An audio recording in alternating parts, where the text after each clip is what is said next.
প্রথম কথা হলো, বাংলাদেশে এমন মেডিকেল বিষয়ের এমন অনেক সাবজেক্ট আছে যেগুলোর আমাদের দেশে কোনো কোর্স নাই। আর যে সমস্ত বিষয়ের কোর্স আমাদের দেশে নাই, সেইগুলোর বিএমডিসিতে এটাকে ইভালুয়েট করা, এটাকে সনদ দেওয়া, এটার ব্যবস্থাও নাই। এখন আপনারাই বলেন, যে সমস্ত বিষয়ে চিকিৎসা নেওয়া প্রয়োজন কিন্তু ওই বিষয়ের কোর্স আমাদের দেশে নাই, কোনো একজন ডাক্তার তার নিজের চেষ্টায় বিদেশ থেকে গিয়ে অনেক টাকা খরচ করে, অনেক পরিশ্রম করে একটা ডিগ্রি এনে যদি চিকিৎসার কাজ শুরু করে, আর আমরা যারা বিএমডিসিতে আছি, আমরা যারা এই দেশের চিকিৎসা ব্যবস্থা নিয়ন্ত্রণ করব, আমরাই যদি এটার জন্য বাধার কারণ হয়ে দাঁড়াই, এর চাইতে আর দুঃখের কথা কি হইতে পারে?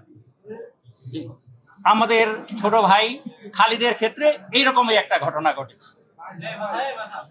যেটা আমাদের উচিত ছিল যেই বিষয়ের উচ্চতর ডিগ্রির ব্যবস্থা আমরা গ্রহণ করতে পারি নাই, আমাদের মেডিকেল বিশ্ববিদ্যালয়ে হোক বা অন্যান্য প্রতিষ্ঠানগুলোতে হোক, সেই ধরনের একটা বিষয়ে যখন একজন ডাক্তার নিজ দায়িত্বে নিজের খরচে বিদেশ থেকে শিক্ষা নিয়ে আইসা কাজ শুরু করেছে, তখন বিএমডিসির উচিত ছিল এই বিষয়টাকে কিভাবে তাড়াতাড়ি একটা রিকগনিশনের আওতায় আনা যায়, এটার জন্য কিভাবে একটা ফর্মুলা তৈরি করা যায় সেটা তৈরি করা।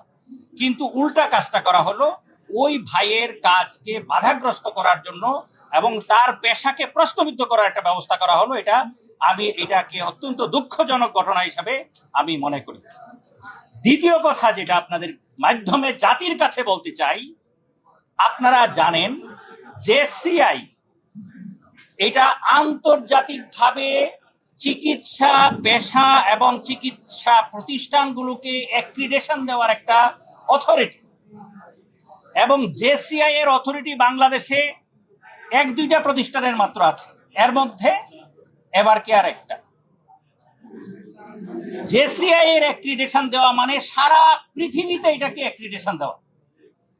সেই JCI এর অ্যাক্রিডেশনে যেই ডাক্তার খালিদুজ্জামান ইনফার্টিলিটিতে কনসালটেন্ট হিসেবে স্বীকৃত, তাকে বিএমডিসির পক্ষ থেকে শোকজ করাটা এটা অত্যন্ত নিন্দনীয় একটা কাজ। আপনারা এই বিষয়টা আপনাদের লেখনীর মাধ্যমে, আপনাদের ইলেকট্রনিক মিডিয়ার মাধ্যমে এটা জাতির কাছে পরিষ্কার করবেন, এটা আমাদের প্রত্যাশা, যাতে করে জাতি বিভ্রান্ত না হয়।